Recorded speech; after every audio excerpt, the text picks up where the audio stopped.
धन्यवाद बड़े भाई मनु भाई, आपने इतना अच्छा मुझे मेरा परिचय मेरे भाइयों के बीच में रखा, इसके लिए मैं आपका बहुत बहुत आभार अभिनंदन करती हूँ। आज हम सब यहाँ बारालोटा में शिव शक्ति संघ के तत्वाधान में जो ये श्री कृष्ण झूला का जो श्री कृष्ण झूला मेला का महोत्सव जो रखा गया है, उस कार्यक्रम में उपस्थित मंच में हमारे बड़े भाई राजनाथ जी भाई जी और बड़ी दीदी प्रभा दी पूनम दी और सभी सम्मानित मेरे अभिभावक जो यहाँ बैठे हैं, युवा भाई, धर्म बंधुओं को, मैं यहाँ उपस्थित सभी धर्म बंधुओं को इस झूला महोत्सव की बहुत बहुत बधाई और शुभकामना देती हूँ।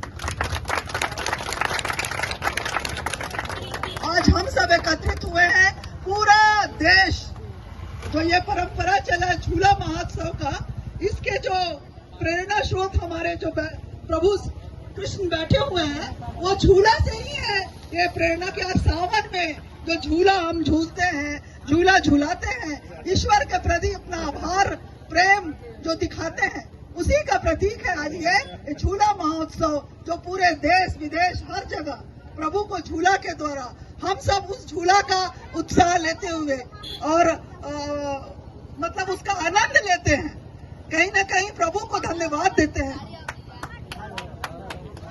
और आज हम सब यहाँ एकत्रित हुए, बहुत अच्छा लगता है कि हम सब सनातनी भाई बहन बैठ के अपने जो संस्कार हैं उससे जुड़ रहे हैं। हमारे बच्चे जो हैं वो हमको देख रहे हैं कि हम क्या कर रहे हैं, क्योंकि कहते हैं ना, हम जो करते हैं वो बच्चे फॉलो करते हैं। आप सोचते हैं घर में बैठे हैं घर के अंदर और बातचीत कर रहे हैं, वो बच्चा पढ़ रहा है पर उसका पूरा ध्यान आपके ऊपर है।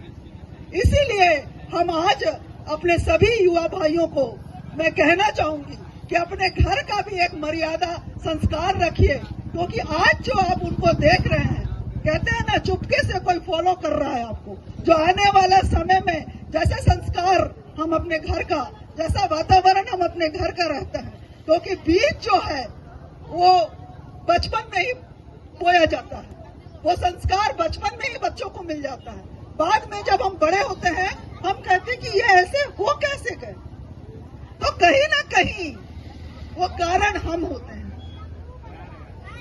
जो देखते हैं। बस ये जरूर मैं आप सबके बीच में बोलूंगी कि इससे हम सबको सीख लेने की जरूरत है और देखना है कि आने वाला जो हम लोग का भविष्य है, आज जो बच्चे कल के भविष्य हैं, उनको हम क्या शिक्षा और क्या प्रेरणा और क्या संस्कार दें। ये बहुत बड़ा दायित्व है हम सबका। तो आप सभी को झूला उत्सव की बहुत बहुत, और कृष्ण को तो युग का नायक कहा जाता है। आज हम उनका हर छवि को, आज भी वो हमारे बीच में एक ऐसे प्रभु हैं। मैं कहना चाहूंगा, अभी झूला झूला रही थी मैं, तो वो वात्सल्य भी आ रहा था, वो माता वात्सल्य जो आता है ना, वो झूला झूलाने समय आ रहा था। वो ऐसे एक प्रभु है, एक इकलौते, मैं कहना चाहूंगा मनु भाई, कि वो आज भी हमारे जीवन को में जीवित है ना, जीवित। क्योंकि आज भी जब हमारे घर में हमारा कोई नाती पोता बच्चा होता है, तो दादी नानी सब बोलती, अरे मेरे घर तो लल्ला हुआ है, कान्हा हुआ है, कृष्ण कन्हैया हुआ है ना। तो ये आज भी हम सब के बीच में जीवित है। बहुत सारी चीजें हैं, जब युवा होते हैं तो युवा मन का जो दिल की भावनाएं होती हैं, जो राधा और कृष्ण का प्रेम है, वो पवित्र प्रेम, उसको भी जब हम अपने अगल बगल बच्चों को देखते हैं, युवा बच्चों को, तो अनु भैया हम बोलते हैं, क्या बात है भाई, बड़े कृष्ण कन्हैया बने घूम रहे हो, है ना। तो वो ऐसे नायक हैं जिनकी जो उन्होंने खींच दिया, वो आज भी हमारे बीच में जीवन, आज भी अपने परिवार, अपने जीवन, अपने समाज में उनका अनुसरण हम करते हैं। और बहुत सारी चीजें मैं कहना चाहूंगी। आप सोचेंगे कि बोल रही है, पर मुझे लगता है कि बोलना चाहिए। आज के समय में जरूर बोलना चाहिए कि आज जो कहते हैं कि भाई भाई, जो बच्चा, जो भाई बचपन से एक थाली में एक भाई का कपड़ा पहना उतारा जो पहनता है, एक जूता पहन के सोता है, एक जूता पहनता है एक दूसरे का, बड़ा भाई का छोटा हो गया, छोटा पहन रहा है, एक रूम में, एक बिस्तर में, एक किताब, एक कॉपी, एक स्टडी रूम, सारा कुछ एक होता है। पर जब पता नहीं क्या युवा होते हैं तो कहते हैं गोतिया जैसा भाई नहीं और गोतिया जैसा दुश्मन नहीं। तो हमें कृष्ण के उपदेश को भी अपने जीवन में फॉलो करना चाहिए। उन्होंने जो गीता में बोला है, जब भी बोला है कि कोई चीज जो है आज मेरा है कल किसी और का था। यदि ये कोई सोचे कि आज जो मेरा है वो कल किसी और का था और जो हम चले जाएंगे, जिसके लिए इतना लड़ रहे हैं भाई भाई, एक खून एक डीएनए लड़ रहा है, जो वो भी कल किसी और का होगा।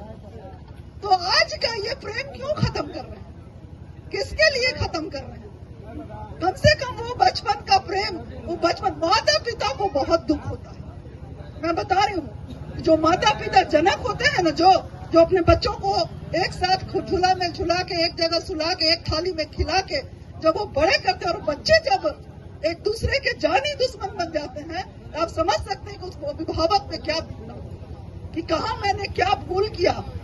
कहीं तो भूल होता, क्योंकि बीजारोपण बचपन में ही होता।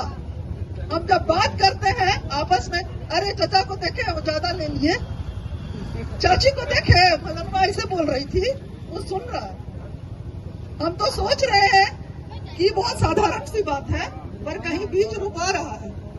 इस पे जरूर ध्यान रखना चाहिए। और कभी भी ये जो सांसारिक चीज है ना, ये बहुत तुच्छ है, आज है कल नहीं रहेगा। आज हमारे पास है, इसको जरूर गांठ बांधना चाहिए, नहीं रहेगा। जिस बच्चे के लिए, जिस बेटा के पुत्र के प्रेम के लिए ये जो महाभारत हुआ, क्या हुआ? पुत्र प्रेम से हुआ, और आज भी हो रहा है। ऐसा नहीं कि आज नहीं हो रहा, पुत्र प्रेम से अपने भाई भाई से लड़ जा रहे हैं आप, वो पुत्र से। तो कहा भी क्या, बहुत बड़ा कहावत है कि यदि संस्कार दीजिए, उनको आधार दीजिए, उनको आगे बढ़ने का मार्ग दीजिए, पर रास्ता वो स्वयं तय करेंगे। आप उतना कीजिए, आप अभिभावक हैं तो उतना भर कीजिए, उससे ज्यादा का मत सोचिए कि भाई से लूट के उसको दे दें, ये करने होता है ना। स्वार्थी नहीं बनना चाहिए, क्योंकि कहा गया है कि पूत कपूत तो का धन संचय। यदि पूत कपूत है तो उसके लिए आप धन संचित कर रहे हैं, वो नहीं रहेगा। और यदि पूत सपूत है तो का धन संचय, दोनों के लिए धन संचय करने का जरूरत नहीं, जागीर छोड़ के जाने का जरूरत नहीं। छोड़ना है तो पर्यावरण, उनके आने वाले समय को, जो पीढ़ी को आप दे के जाएंगे, उसकी रक्षा कीजिए। जो आने वाले समय में हम चले भी जाएंगे तो उनके लिए काम आएगा, उनका संरक्षण करें, उनका दोहन न करें। बस यही बोलना चाहूंगी। प्रभु का ये जो हम हर वर्ष जो त्योहार मनाते हैं, कहीं न कहीं ये कोई उत्साह के साथ, उसमें बहुत बड़ा सच्चाई भी छुपा रहता है कि आप उस याद को दोहराते रहिए। उन्होंने क्या कह के गए हैं, हम भूल जाते हैं। त्योहार आता है फिर याद करते हैं, तो ये त्योहार हम मनाते रहेंगे और याद करते रहेंगे, रस्सी चलते रहेगी, पत्थर पे सिल पे निशान पड़ते रहेगा। ठीक है ना? धन्यवाद।